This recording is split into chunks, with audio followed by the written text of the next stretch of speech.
Et puis, je vous l'annonçais également en titre, Gabon Télévision fait SAMU. Cet après-midi, la direction générale de Gabon Télévision a procédé à la présentation du nouveau logo de votre chaîne nationale et au lancement de la nouvelle charte graphique de Gabon Télévision. C'était en présence du Premier ministre, chef du gouvernement Daniel Onaondo, du ministre de la Communication Alain-Claude Billié-Bizet et de quelques autres membres du gouvernement. Tout de suite, je vous invite à suivre la réaction du ministre de la Communication. Il est au micro de Frédéric Yanamoukoula. Ministre, le président de la République, chef de l'État, son Excellence Ali Bongo Ndimba, et vous-même, nous avez fait en sorte que nous mettions en œuvre les réformes qui avaient été décidées par les plus hautes autorités en ce qui concerne Gabon Télévision et Radio Gabon. Nous avons choisi, Monsieur le Premier ministre, d'y aller par petits pas, en commençant par Gabon Télévision qui nous apparaissait comme le morceau le plus difficile à cerner dans ces efforts de réforme.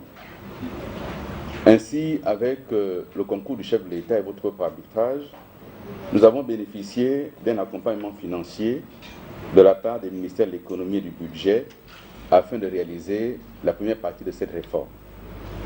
Nous avons donc acquis un certain nombre d'équipements qui permettront de migrer de l'analogie à l'ère numérique et de diffuser désormais en 16/9, ce qui est la norme aujourd'hui au niveau international. Mais nous devrons, Monsieur le Premier ministre, mettre en place une planification annuelle d'acquisition des équipements, de sorte que nous ne nous retrouvions pas dans les prochaines années avec des équipements devenus obsolètes et qu'on n'aura pas réussi à renouveler.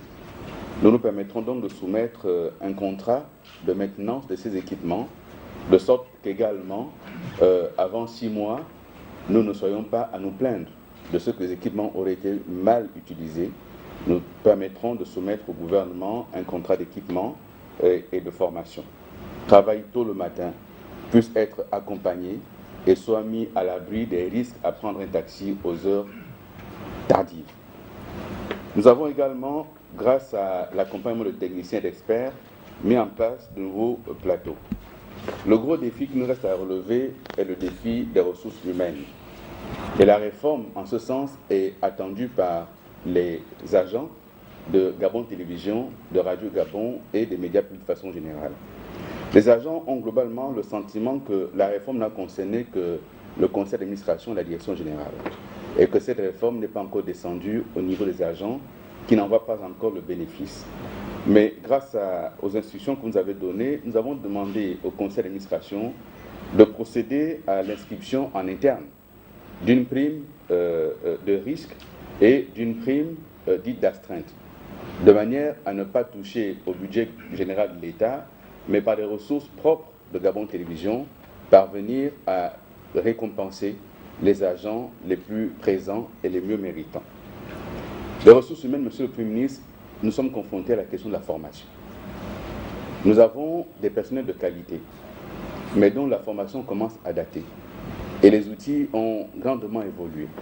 Nous avons le gros besoin de procéder à ces formations et nous avons commencé à entreprendre des démarches auprès de nos collègues de la fonction publique et de l'économie numérique, de sorte de répondre très rapidement aux urgences de formation.